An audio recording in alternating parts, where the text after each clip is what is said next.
Tell us your favorite Johnny Rook story.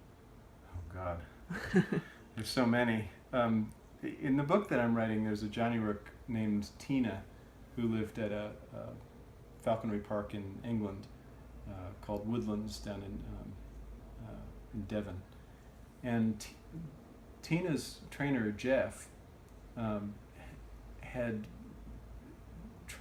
he had trained her to do all kinds of things, or they had sort of worked together on the routines that they did.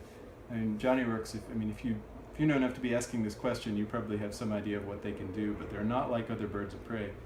And in falconry demonstrations, usually people just show they'll bring out a bird and they'll let it fly to a perch and back, or if it's a falcon, sometimes they'll twirl a lure on a line and it'll dive on it and catch it.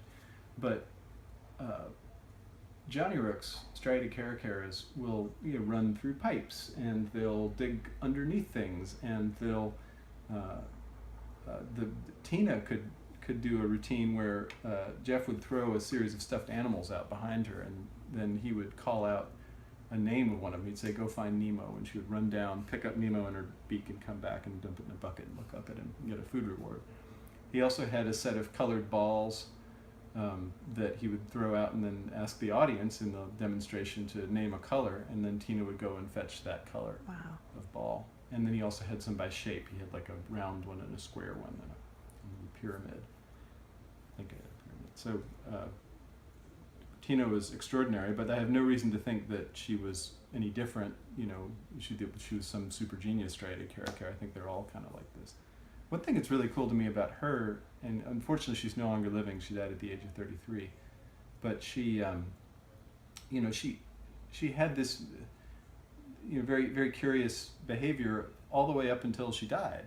And I associate it more with the younger birds especially, but it was as if she never the adults can be a little bit more aloof and sort of conservative in their ways, and she just wasn't like that. She knew what she wanted and she went for it. I talk a lot more about Tina and Jeff in my book, so when my book, which is called The Feathered People, and it's about the caracaras, comes out probably in 2019. I'm working on it right now.